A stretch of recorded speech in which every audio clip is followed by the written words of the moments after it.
Hi, this is Anya, and I'm going to do a hopefully quick tutorial on how to make a wheat farm that is like this one with a single switch that you can use to harvest a couple of plots of wheat.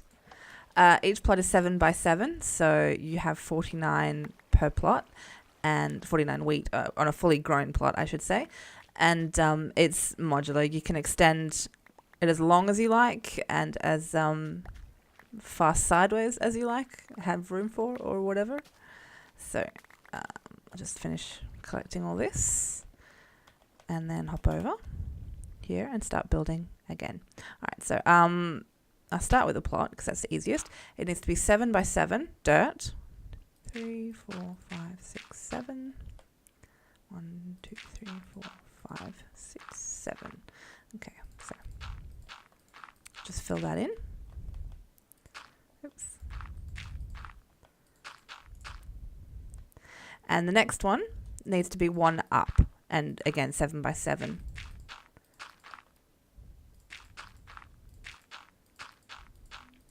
And as I said, you can do as many of these as you like, as long as you follow the 7 by 7 and each one is 1 higher than the one below it. I'll make this a 2 by 2 so you can see how it extends sideways as well. And it's usually, depending on how much dirt you have or what materials you have, it's probably a good idea to actually don't do what I'm doing and leave giant gaps underneath them, because yeah, you'll have monsters and stuff spawn in the dark when you seal it all off, which is not fantastic.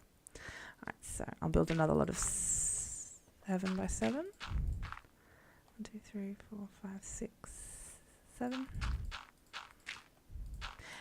For the sideways, you need to leave a gap between plots for water flow, obviously. Alright. So this is the easy part. This is the base of the farms. Oops.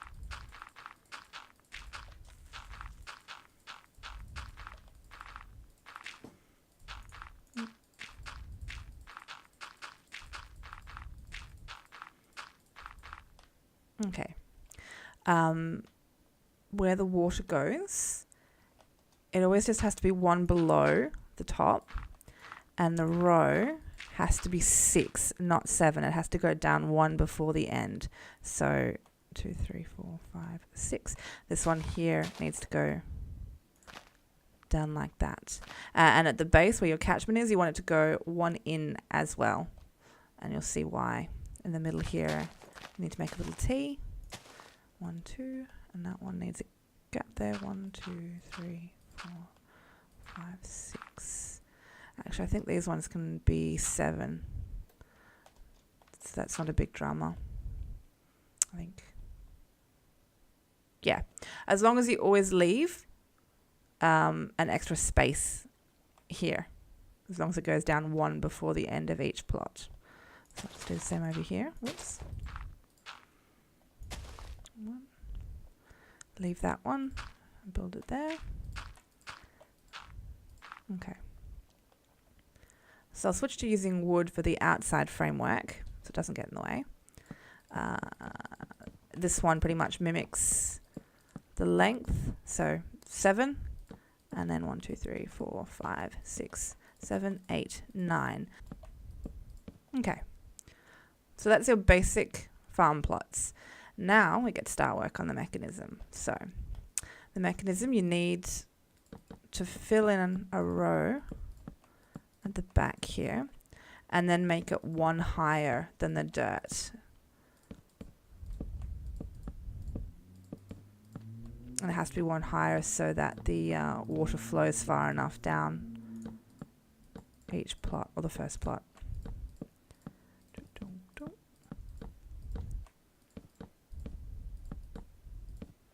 Okay. So, the actual mechanism is you need a brick at the edge, then you leave a gap, then a brick, gap, brick, gap, brick. And you do that again over here. So brick, gap, brick, gap, brick, gap, there. So it has to have 3 gaps. And then we'll just fill up the wall a bit.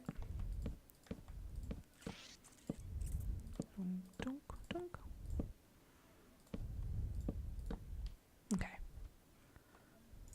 Alright, so at the back, you want to make a floor along here. This one has to be, it has to come out too, because the back one will be a solid wall to block in the water.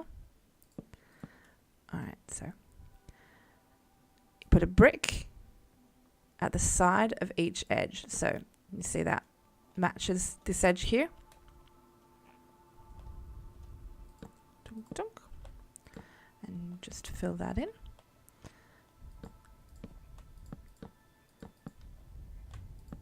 Okay. Then what you want to do is you put a brick above each one there. And then I'll do the same over here. Dunk, dunk. I need to make this wall a little bit higher again. It ends up being quite tall to fit the mechanism in, but I don't mind that. Alright, so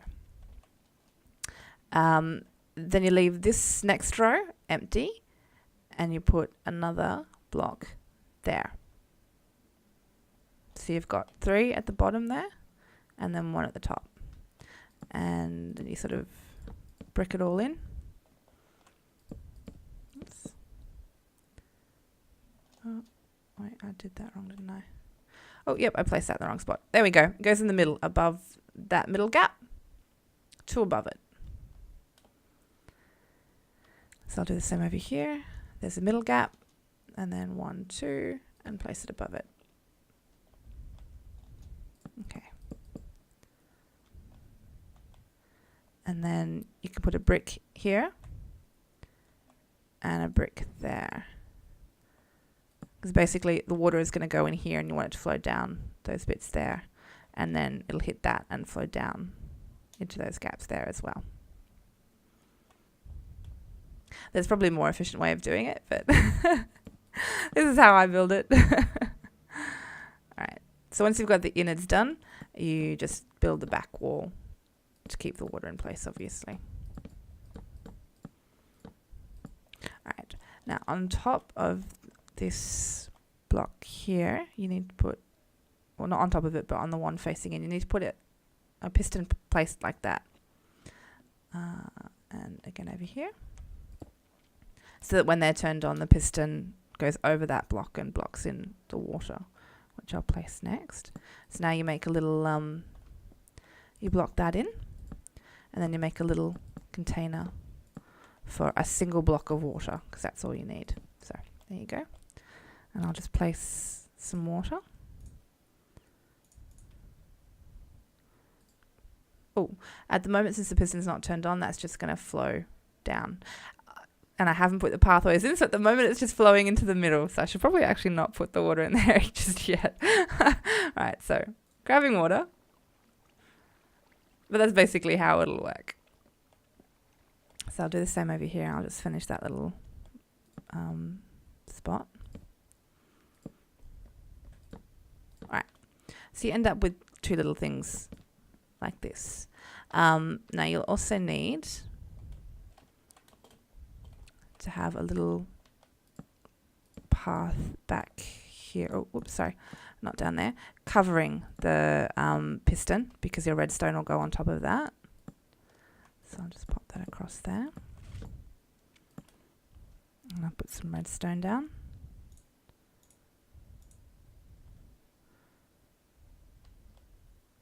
Donk, donk, donk, donk, donk, donk. And actually, I'll put a repeater in here as well. Okay. I'll put the, let's see. Obviously, you need water flowing down each side, each gap. So I'll just pop that in. And then so the water doesn't do what it did before and flow just into the path, you have to cover the waterways, which I do with half stone to make a little pathway that you can walk across. Now, this one at the end goes down one. No, oh, not that one.